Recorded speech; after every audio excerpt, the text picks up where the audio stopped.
여러분 안녕하십니까? 심재철 TV입니다.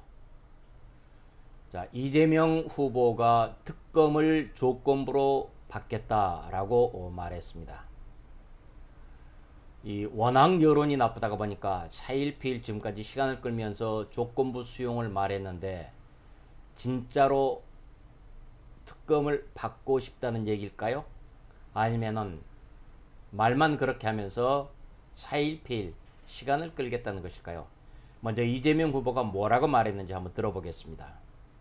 미진한 점이 있거나 또는 의문이 남는다면 저는 그게 특검 형식이든 어떤 형태로든 더 완벽한 철저한 진상규명과 네, 여러분께서 보시다시피 수사가 미진한 점이 있거나 의문이 남는다면, 미진하거나 의문이 있다면 이라고 지금 조건을 달았는데, 이미 여러분이 느끼시거나 제가 느끼거나 모든 사람들이 검찰 수사는 지금도 미진하고 의문이 남는다고 느끼고 있습니다. 자, 몇 가지 예를 들어 보겠습니다. 먼저 첫째, 유동규 압수수색 들어갔을 때 유동규가 핸드폰을 바깥으로 버렸다고 했는데 이 대목이 지금 거짓말이었습니다. 자, 지난달 29일 날 했었죠. 압수 직전에 유동규가 핸드폰을 밖으로 던졌는데 검찰은 뭐라고 했느냐? 처음에는 못 찾았다라고 했습니다. 그랬다가 다시 아예 창문이 열린 적도 없다. 그러니까 버리지 않았다라고 지금 말을 했죠. 그러나 경찰이 나서서 금세 이것을 CCTV를 확인하면서 찾아내고 말았습니다. 그러니까 검찰은 송구스럽다라고 지금 말했습니다. 흔히 시샘말로 하면 쪽팔린다 이런 얘기겠죠. 자, CCTV에 휴대폰 버리는 장면이 고스란히 남아있는데도 창문이 열린 적도 없다. 이렇게 뻔뻔스럽게 거짓말을 하고 국민을 속이려 했던 것입니다. 둘째로 성남시청에 대한 압수수색이 들어갔는데 이것을 미리 예고를 하고 22일 만에 들어갔습니다.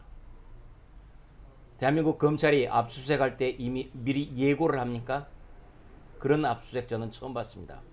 더군다나 압수수색을 하면서도 가장 핵심인 시장실과 시장 비서실은 아예 제껴놨습니다. 흔히 하는 말로 안고 없는 찐빵, 소 없는 팥빵입니다. 이렇게 등 떠밀려 억지로 나간 압수수색에서 과연 자료를 제대로 확보했는지, 확보했다면 뭐가 어쨌다고 얘기들이 흘러나올 텐데 지금까지 그런 얘기들이 별로 없습니다. 다음 세 번째로 김만배에 대해서 1차로 구속영장을 청구했다가 법원에 의해서 기각이 됐습니다. 얼마나 영장 청구가 부실했으면 기각이 됐겠습니까? 검찰로서는 기각이 되는 게 대단히 수치스러운 일입니다. 그것도 뻔히 혐의가 보이는 사람을 구속영장 청구가 1차적으로 기각됐다.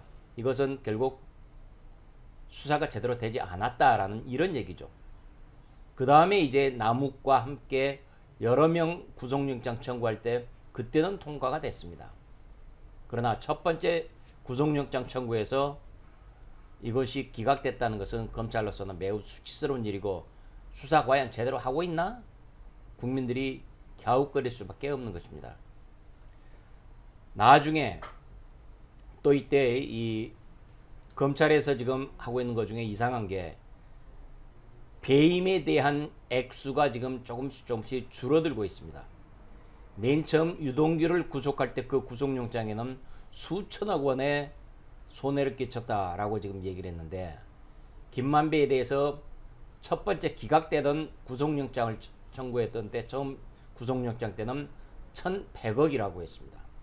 그러다가 남욱과 함께 여러 명 구속할 때 3명 구속했죠. 그때 4명 청구해서 3명 구속했는데 그때는 651억 플러스 알파다라고 지금 얘기를 한 것입니다. 수천억 원에서 651억까지 이렇게 줄었습니다.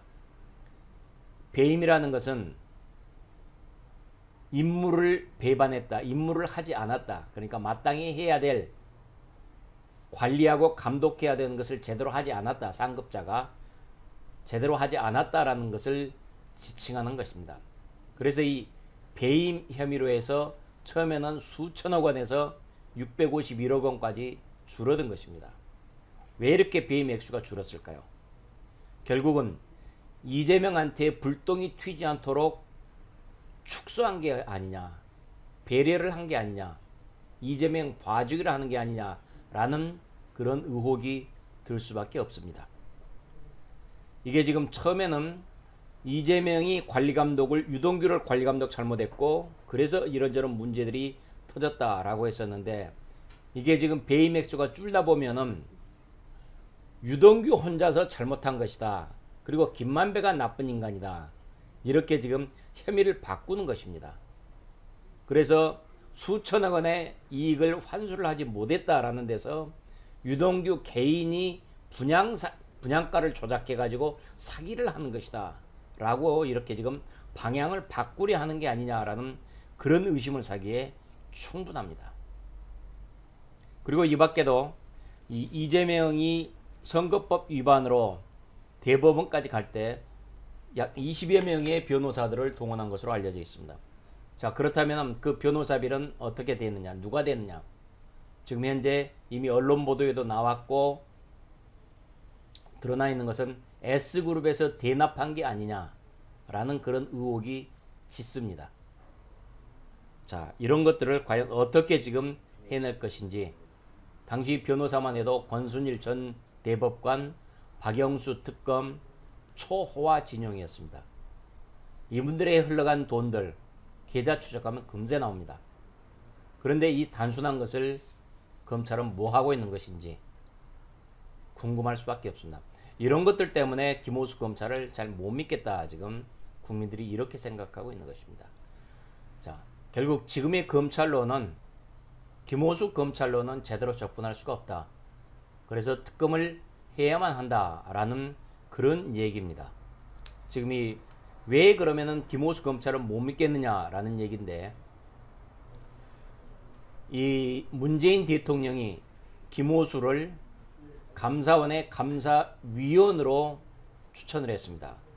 그럴 때 감사원장이 이번에 국민의힘 국민 경선에 나섰던, 대통령 경선에 나섰던 최재형이었는데, 최재형이 김호수 그 사람은 정치 편향적이다, 믿을 수가 없다, 그래서 아예 거부를 했던 사람입니다. 그렇게 관과에서는 이 사람은 정치 편향된 사람이다라고 해서 아예 알려져 있는 사람입니다. 그랬기 때문에 최재형 전 감사원장이 감사위원으로 당신 못 받아, 이렇게 지금 거부를 했던 이런 사람입니다. 결국 김호수 검찰은 믿을 수가 없다는 것이 국민들의 일반적인 시각입니다. 그래서 지금 반드시 특검을 해야 된다라는 얘기들이 나올 수밖에 없는 것이고, 특검을 도입해야 된다라는 의견이 무려 70%가 지금 넘습니다. 이 아시아투데이라는 언론사에서 RN서치에 의뢰해서 조사했더니 대장동 특검이 필요하다는 게 72.3%가 나왔습니다. 국민 대다수가 대장동 게이트는 특검으로 반드시 밝혀내야 한다라고 지금 강력하게 지금 요구하고 있는 것입니다.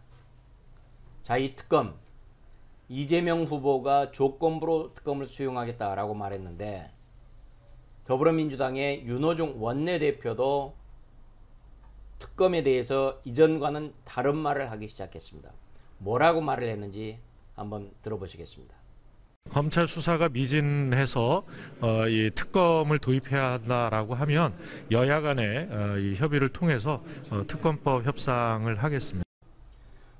민주당 원내대표가 이렇게 말을 바꾼 건 역시 워낙 여론이 나쁘다 보니까 그냥 무작정 거부만 해서는 더욱더 안 되겠다라는 이런 판단 때문에 이렇게 한 것 같습니다. 그런데 이제 여야가 특검 도입을 놓고 협상을 할 텐데, 그 협상을 하면서 이런저런 조건을 대면서 이건 안 된다 안 된다라면서 차일피일 시간을 끌다가 결국은 시간을 흘려보내려고 하는 그런 시간 뭉개기 작전이 아니겠느냐라는 이런 의심이 듭니다. 좀 더 살펴봐야 되겠습니다. 정의당의 심상정 후보조차 특검을 해야 된다라고 이렇게 요구하고 있는 이런 상황이지 않습니까?